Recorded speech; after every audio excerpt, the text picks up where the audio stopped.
morning, everybody. It is day... What day is this? Oh, I've lost count. Yeah, we've lost count. Last night, main stage was insane. It got really crazy at the end of it. We were at the main stage for pretty much the entire night, met some friends, hung out. We were at the front row on the rail for a good part of the evening. And then... 5 hours? Yeah, like 5 hours of the evening. And then all of a sudden, when Martin Garrix came on, everybody rushed the stage pretty much and pushed up, which we expected. And we figured, there was the front three row, standing room only, and... Like that everywhere. Yeah, exactly. But here's what the thing is you don't want to have people that are standing around you with like knuckles full of drinks and lit cigarettes and just awful bad breath, and you're trying to dance and have a good time, and it's a sea of motion with people everywhere doing every sorts of different things, putting their hands up, putting their hands down, jumping around. You got chicks on shoulders, dudes on shoulders, dudes on chicks on dudes on shoulders doing totem poles in the middle of the dance floor, waving flags. It's chaos. It was wild. It was pretty freaking wild. And then Martin Garrix takes the stage, and all of a sudden, it's just like, whoa! And everybody shoved up hard, and drinks went everywhere. You couldn't move. People were just standing around. Like, there legit was a guy there trying 20 times to make a phone call on his cell phone. Front fucking row. Like, you goddamn idiot. Front row on his phone, like, hey, la la la la la la la la la la la. 20 times could not make a phone call. It was the most infuriating thing ever. And he's not even paying attention to DJs. And if you do drugs, make sure you get them from Amsterdam. Yeah, if you do drugs, get it from Amsterdam. Or the guy, what was his name? I don't know. But this guy was there. He's trying to sell everything under the sun. For sure it was a narc or something in that. Because it was just super sketchy when people go to the festival and they're like, oh yeah, come back to my flat and we're working a deal. Nah, man, that's a cop. There's no point. I think it's hilarious when they have a zero drug policy at these things, and it's 100% enforcement and zero tolerance. Yet everywhere you look, people are hammering alcohol. And last I checked, alcohol is a drug. It's just a socially accepted drug.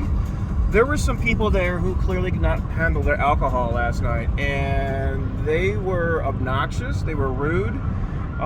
They were falling all over the place to the point where they were Fights breaking out. Not like major fights, just scuffles. But that being said, I'm the most mild-mannered guy. Where's the love? Yeah, where is the love? Where is the... I mean, here's half of it, okay? The other half is the other hand. And it takes two to make the symbol of love for Ultra or for Tomorrowland or for Rise Festival or any of the festivals that you go to. And it's about loving the people next to you. Like, we met people from California, from Brussels, from Belgium. We got friends now from Belgium that want us to come to Belgium and hang out with them. We're like... let's go!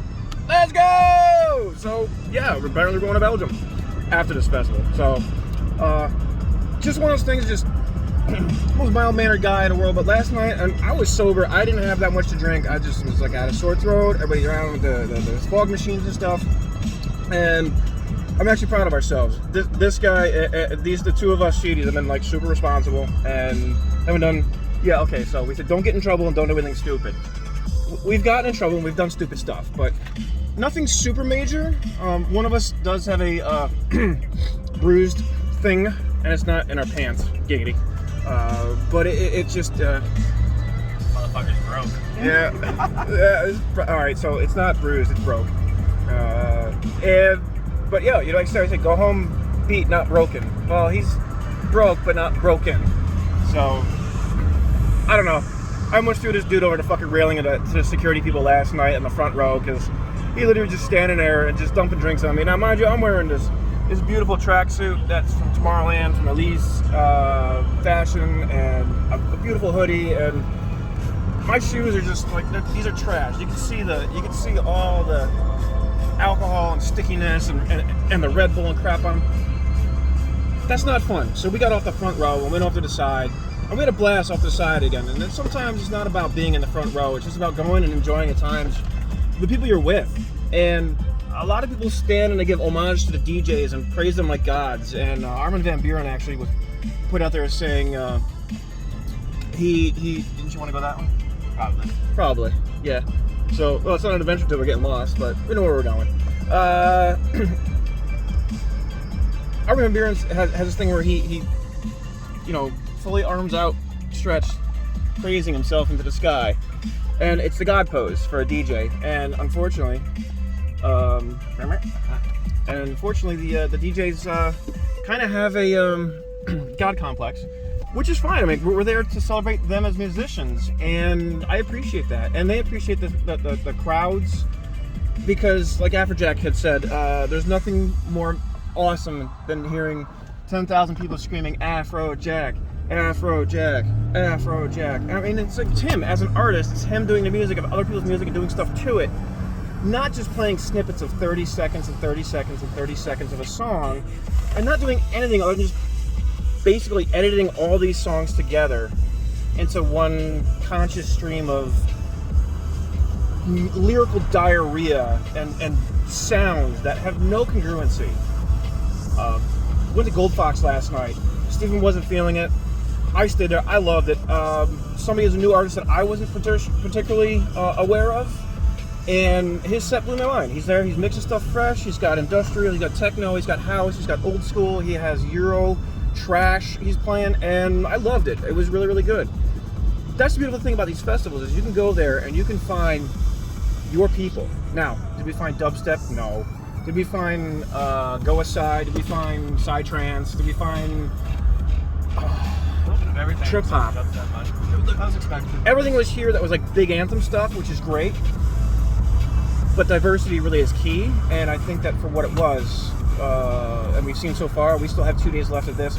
Plus, we're going into Ultra Musical Festival weekend, so we are literally watching people talking about music here, and then they're going to Miami for Music Week, which is the official start of industrial music, techno, house, rave scene for the year. For the music, it's basically their Music Week. It's their Cannes Film Festival. It's their Paris Fashion Week for music. And not gonna lie, Martin Garrix, you kind of let me down a little. Your set was very expected. I thought for sure you would have had something amazing, something that was new, something I hadn't heard from 5 or 6 other festivals.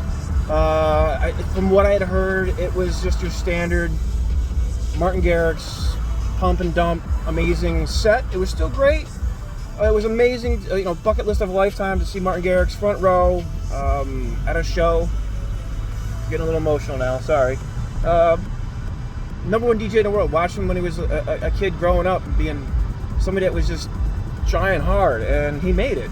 And that's the whole thing. This show also has a lot of people who don't get people screaming their name out repeatedly, because there's 20 or 30 people at the show listening to them, because it's their first time at a big festival and nobody knows who they are, but they're out there. And the key thing is about it is you just have to start somewhere. Even if you played out with 1 or 2 people in the audience or family members, and then next thing you know, you have 10 people at a bar, or you have a venue somewhere that says, hey, we got this big major DJ coming, we like your music, want to come play and open up for us. This is where it happens for these people. And I would love to say thank you to Tomorrowland and the producers for showcasing some of the local artists who are DJs, like the guy at the Cave, local bar here, the 8 Bar. Fantastic place, fantastic owners, had him on stage, at the festival.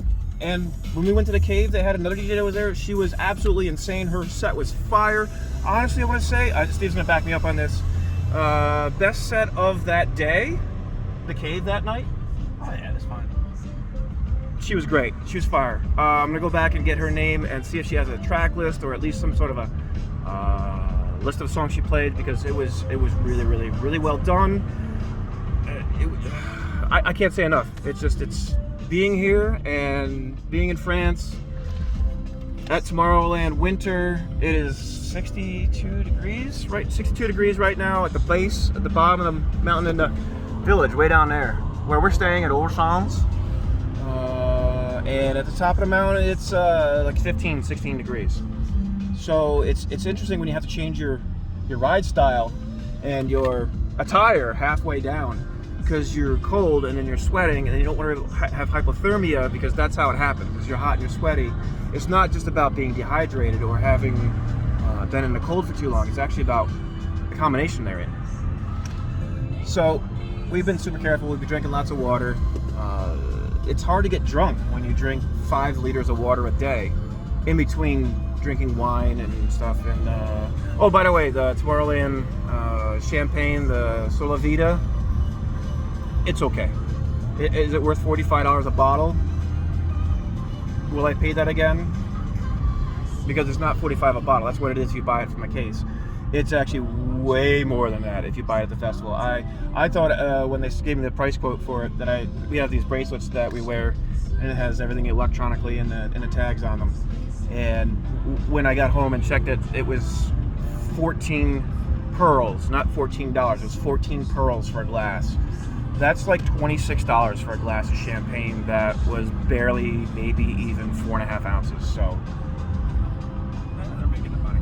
yeah, they're making their money. They're making their money. I get it. It's champagne. It's expensive.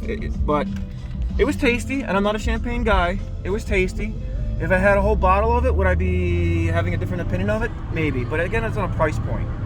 We've had really good food, really good cheese, wine, beer, bread. Holy fuck, the bread here. Listen, chef speaking here, they weren't kidding about how good the food and the ingredients are here.